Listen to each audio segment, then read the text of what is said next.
Welcome back. కూటమి ప్రభుత్వం అధికారంలోకి వచ్చింది, కానీ ఇంకా అధికారిక పరంగా సుస్థిరపడలేదన్నారు మాజీ టీటీడీ బోర్డు సభ్యులు ఓవి రమణ. ప్రభుత్వానికి ఇంకా సమయం ఇవ్వాల్సిన అవసరం ఉందన్నారు. మాజీ సీఎం జగన్ 45 రోజుల్లోనే ప్రభుత్వంపై విమర్శలు చేయటం కరెక్ట్ కాదన్నారు. పోలవరంపై చంద్రబాబుకు క్లాసులు చెబుతాము అన్న జగన్ రేపు అసెంబ్లీలో క్లాస్కు సిద్ధమా అని ప్రశ్నించారు. ప్రభుత్వం ఏర్పడి ఇంకా 40 రోజులు కూడా కాలేదు పూర్తిగా.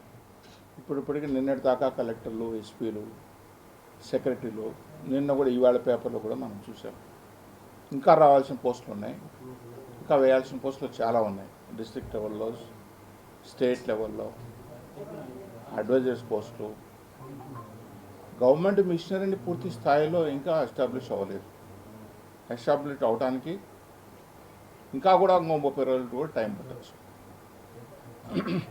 ఈ నేపథ్యంలోనే వైఎస్ఆర్సీపీ నాయకుడు ప్రతిపక్ష హోదా కూడా సంపాదించుకోలేని వైనాట్ 175 అని చెప్పిన వ్యక్తి 11 సీట్ల పరిమితం అయితే, నేను ఎందుకు 75 సీట్లకు అంచనా వేసి గోల్ అని చెప్పుకొని 11 సీట్లు ఎందుకు దిగజారాను, 11 సీట్లు ఎందుకు పడిపోయింది అని నాలుగు రోజులు చాలామంది కూడా రీకన్సిల్ చేసుకుంటాడు.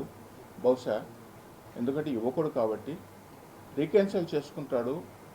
ఈ 30 రోజులు కాకపోయినా ప్రభుత్వం చూసి అని చెప్పాను. కానీ జగన్మోహన్ రెడ్డి ప్రమాణ స్వీకారం చేసే రోజే ప్రమాణ స్వీకార వేదిక పైన ఏమైతే చెప్పాడో అదే ఆయన జీవితంలో పెట్టుకున్నాడు.